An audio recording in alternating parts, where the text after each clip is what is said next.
سن لیا آپ لوگوں نے؟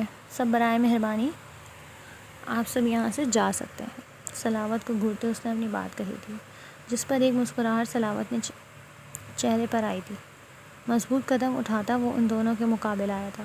مجھے اس کی زبان سے زیادہ اپنی تربیت پر بھروسہ ہے۔ شاذل نے سر اٹھا کر اسے حیرت سے دیکھا۔ وہ کیوں غصہ نہیں ہو رہا؟ کیوں وہ اتنے تحمل کے ساتھ کھڑا ہے؟ تربیت پر محبت غالب آ گئی ہے مسٹر سلاوت عثمان، تلخی سے کہتے اس نے سلاوت کی آنکھوں میں دیکھا تھا، اور یہ نام سن سلاوت کو دیکھتی کبرا لگا جیسے وہ کھڑی نہیں رہ سکیں گی۔ سلاوت عثمان کا بیٹا؟ دماغ پھٹنے کے قریب ہوا تھا، ماضی نظروں کے سامنے لہرایا تھا۔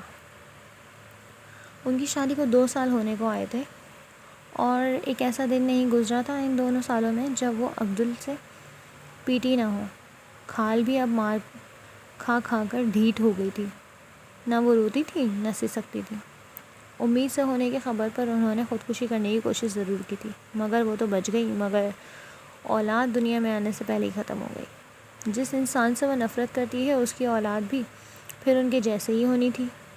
آج بھی زخموں سے چور وہ دہلیز پر بیٹھی تھی، خود پر ماں باپ کے گھر کو حرام سمجھ وہ روز ماں کھا کر دہلیز پر آ کر بیٹھ جاتی۔ اس جہنم سے فرار اب ممکن ہی کہاں تھا۔ ایک بار پھر سے امید سے ہونے پر وہ دوبارہ انتہائی قدم اٹھا چکی تھی، مگر وقت رہتے علاج نے ماں اور بچے دونوں کو محفوظ رکھا تھا، اور پھر ان کے یہاں شاذل کی پیدائش ہوئی تھی۔ مگر ٹھیک اس کی پیدائش کے دن عبدل ایک کوٹھے سے پکڑا گیا تھا۔ وہ ان کے لیے لڑکیاں سپلائی کرتا تھا۔ صدمہ اتنا بڑا تھا کہ کوئی کچھ سمجھ نہیں پا رہا تھا۔ ماں باپ کے کندھے جھک گئے تھے، اور وہ خود تو جیسے بے حس ہو گئی تھی۔ روتے بلکتے شاذل کو خود سے ایسے دور پھینکا جیسے وہ کوئی اچھوت ہو۔ ایسے میں شیریں بیگم نے بلکتے شاذل کو سینے سے لگایا تھا۔ 3 دن بعد ضمانت پر رہائی ملی عبدل کو، مگر وہ گھر نہیں آئے۔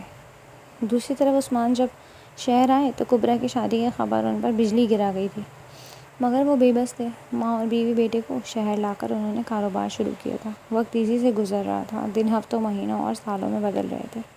سلاوت کے 9 سال بعد ان کے گھر پھر خوشخبری تھی، مگر اس بار حالات مختلف تھے۔ بیوی کی حالت نازک تھی، کاروبار ٹھپ ہو گیا تھا، مصیبت نے جیسے ان کے گھر کا راستہ دیکھ لیا تھا۔ صاحبہ کی طبیعت خراب پر وہ اپنے ایک جاننے والے کے توسط سے عبدل کے پاس آئے تھے، قرضے کے لیے جو انہیں ستارہ بائی کے کوٹے پر لے کر آئے تھے۔ مگر آگے سے جو بات ستارہ بائی نے ان سے کہی وہ ان کے ہوش اڑا گئی تھی۔ ہونے والی اولاد اگر بیٹی ہوئی تو وہ ان کے کوٹھے کی زینت بنے گی۔ ان کے قدموں سے زمین نکل گئی تھی، مگر بہت سوچ سمجھ انہوں نے ہاں کہہ دیا تھا۔ پیسے لیے وہ سیدھا گھر آئے تھے، اور سلاوت اور اپنی ماں کے سامنے بے بسی سے بیٹھ کر اپنی بات ان کے آگے رکھی تھی۔ ایک تھپڑ تھا ان کے منہ پر پڑا تھا۔ دماغ خراب ہے تیرا؟ کیا کرایا؟ اس گھر کی عزت کو کوٹھے پر نیلام کرایا عثمان؟ دی جان کا غم و غصے سے برا حال تھا۔ نہیں اماں، میں نے بس حامی بھری ہے۔ اماں بات سنو، جیسے ہی بچے کی پیدائش ہو آپ لوگ یہاں سے کہیں دور چلے جانا، بہت دور، جہاں وہ لوگ اسے ڈھونڈ نہ پائیں۔ میں بھی روپوش رہوں گا، میری مجبوری سمجھیں۔ وہ ان کے ہاتھ جوڑ گئے تھے۔ سلاوت میرے بچے، اپنے بابا پر ایک احسان کرنا، اپنے ہونے والی بہن کا بہت خیال رکھنا۔ جتنا پیار تمہارے بابا نے تمہیں دیا اس سے کہیں زیادہ اسے تم دینا، اپنی آغوش میں چھپا کر رکھنا۔ اپنے بابا پر ایک احسان کر دینا میرے بچے۔ اسے سینے سے لگائے وہ سسکے تھے۔ میں نے سلاوت نے صبر کیا تھا، اپنے معصوم ہاتھوں سے ان کے آنسو پوچھے تھے، اور پھر آدھی رات کو صاحبہ نے ایک صحت مند بچی کو جنم دیا تھا، مگر اپنی آنکھیں ہمیشہ کے لیے مون لی تھیں۔ ایک قیامت سے ٹوٹی تھی ان سب پر، مگر یہ وقت جذبات سے کام لینے کا نہیں تھا۔ انہوں نے راتوں ان لوگوں کو دوسرے شہر روانہ کیا تھا۔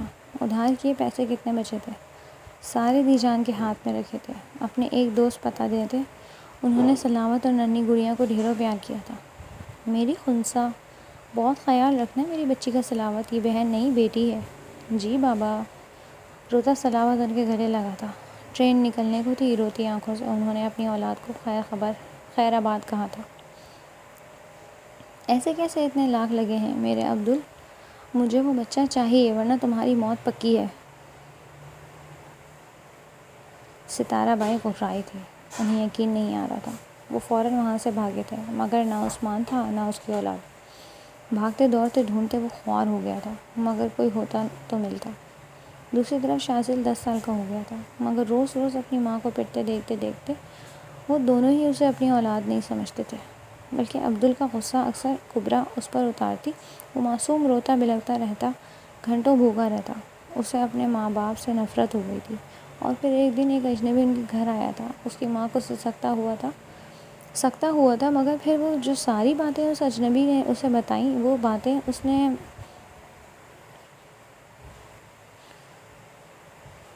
من مار کے سنی تھی۔ اس آدمی کا چہرہ اس کی آنکھوں میں بس گیا تھا۔ یہ تھا وہ جس کی وجہ سے اس کی ماں اس سے محبت نہیں کرتی تھی۔ وہ آدمی اب اس کی ماں سے اس کے باپ کی شکایت کر رہا تھا، جن میں کچھ نیا نہیں تھا۔ اور پھر اس آدمی نے ایک تصویر اس کی ماں کو دکھائی تھی۔ ان کے کمرے سے جانے کے بعد وہ بھاگ کر اندر آیا تھا۔ یہ تصویر بالکل اس آدمی کی جیسی تھی۔ تصویر کو چھپائے وہ اندر اپنے کمرے میں بند ہوا تھا۔ اس کا باپ 2 دن سے گھر نہیں آ رہا تھا، پھر آیا مگر لاش کی صورت میں، اور ستارہ بھائی اس نے اپنے آدمی لگائے تھے۔ اسے وہ بچی چاہیے تھی، لازمی، ہر حال میں، کیونکہ وہ اس کی ملکیت تھی۔ چاہے کچھ بھی ہو جائے، کتنا ہی وقت گزر جائے، ڈھونڈو اسے۔ اپنے آدمیوں کو حکم دیتی وہ غرائی تھی، اور اب اتنے سال بعد بھی وہ اس کی تلاش میں تھے۔ پتھر نظروں سے انہوں نے سلاوت کو دیکھا تھا۔ وہ تھا بھی تو ہو بہو ان کے عثمان جیسا۔ تو کیا شازل نے اپنی محرومی کا بدلہ؟ وہ آگے سوچ ہی نہیں سکی۔ انہوں نے کبھی اسے اولاد کا پیار ہی نہیں دیا۔ بیوہ ہو کر وہ واپس اپنی دہلیز پر آئی تھیں، مگر شازل کو دیکھ انہیں وہ وقت یاد آتا تھا جب ان کا جسم نیل و نیل ہوتا تھا۔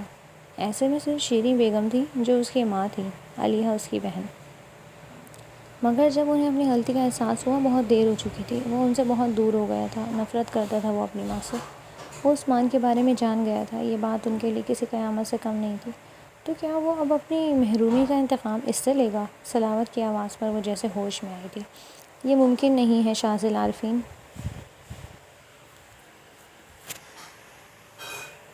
وہ میری بہن نہیں، بیٹی ہے، اور سمجھتے نہیں ہو تم ابھی ایک باپ بیٹی کے رشتے کو۔ اس کی خاموشی، اس کے آنسو، تم سے زیادہ سمجھتا ہوں میں۔ چہرے پر نرم سے مسکراہٹ لائے اپنی بات مکمل کی تھی۔ خنسا نے نم آنکھوں سے اپنے بھائی کو دیکھا تھا، اس کا بھائی، اس کا صاحبان، اس کی دنیا۔ وہ اس کی دنیا سے نکلی تھی جبھی تو مشکل میں تھی۔ مجھے بات کرنی ہے تم سے شازل۔ دی جان کی خلق آواز پر شازل نے مڑ کر دیکھا جو خنسا کو اپنے بازوؤں میں سمائے کھڑی تھی۔ کہیں کیا کہنا چاہتی ہیں؟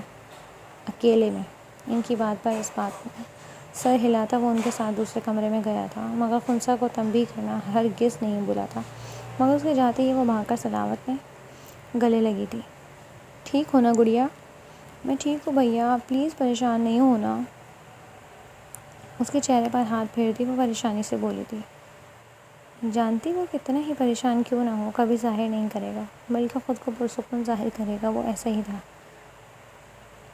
نہ جانے بھی جان اور وہ اندر کیا بات کر رہے تھے، مگر وہ پریشان ہوئی تھی۔ تھوڑی دیر بعد وہ کمرے سے باہر آئے تھے۔ چلو سلاوت، ان کی بات پر سلاوت اور بوا چونکے تھے۔ مگر دی جان؟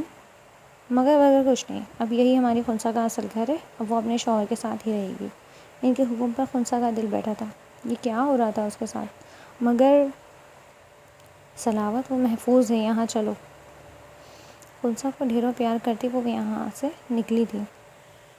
بے بسی سے لب کاٹتے سلاوت نے اسے پیار دیا اور نظر شازل کو دیکھ اس کے پاس آیا۔ اسے کچھ ہوا نا تو یاد رکھنا تمہارے ساتھ اچھا نہیں ہوگا۔ علیحہ، خنسا کو لے کر جاؤ۔ شیریں بیگم نے بولنے پر وہ اسے لیے جلدی سے اوپر بڑھی تھی۔ خنسا نے ایک نظر مڑ کر دروازہ پار کرتے اپنے بھائی کو دیکھا تھا۔ منہ پھلاتی وہ علیحہ کے پیچھے گئی تھی۔ جاؤ اندر۔ شازل کے کمرے کا دروازہ کھولتی علیحہ نے اسے کہا تھا، جس پر اس نے نفی میں سر ہلایا تھا۔ کیا ہوا؟ آپ نے ساتھ رہنا میں نے؟ منہ پھلائے کہتی وہ علیحہ کو حیرت میں ڈال گئی تھی۔ پر خود شادی کی ان سے تو ان کے ساتھ رہنا ہے۔ اور اس کی بات پر خنسا نے سر جھکایا تھا۔ اچھا اب زیادہ معصوم نہ بنو، آ جاؤ۔ اس پر ترس کھاتی اس کا ہاتھ تھامے اپنے کمرے میں لائی تھی اور اسے بیڈ پر بٹھا کر خود کاؤچ پر بیٹھی تھی۔ آپ بھی ناراض ہیں مجھ سے؟ اس کا ہاتھ تھامے وہ روحان سی ہوئی تھی۔ نہیں، میں بہت خوش ہوں اس جھوٹ پر جو تم نے اپنے بھائی سے بولا۔ علیحہ کی بات پر وہ خاموش ہوئی تھی۔ I am sorry. خنسا، کیوں جھوٹ بولا؟ ہاں، بتاؤ مجھے کیا ہوا تھا، سب بتاؤ۔ اس کا ہاتھ تھامے وہ اس سے پوچھ رہی تھی۔ وہ اس سے پہلے وہ کچھ بولتی، دروازہ دھاڑ سے کھول کر وہ اندر آیا تھا۔ ماتھے پر بے تحاشا بل پڑے ہوئے تھے۔ غصے کو ضبط کرتے ہوئے اس نے سامنے بیٹھی خنسا کو کینے تو اس نظروں سے گھورا تھا۔ برو میں شٹ اپ علیحا، وہ دھاڑا تھا۔ وہ جو سب جھنجھٹ سے فارغ ہوئے روم میں آیا تھا، اسے نہ پا کر اس کا دماغ گھوما تھا۔ کچھ خیال آنے پر وہ علیحا کے روم کی طرف آیا تھا، مگر اندر سے آتی آوازوں نے اس کا دماغ گھمایا تھا۔ خنسا کا ہاتھ تھامے وہ تیزی سے وہاں سے نکلا تھا۔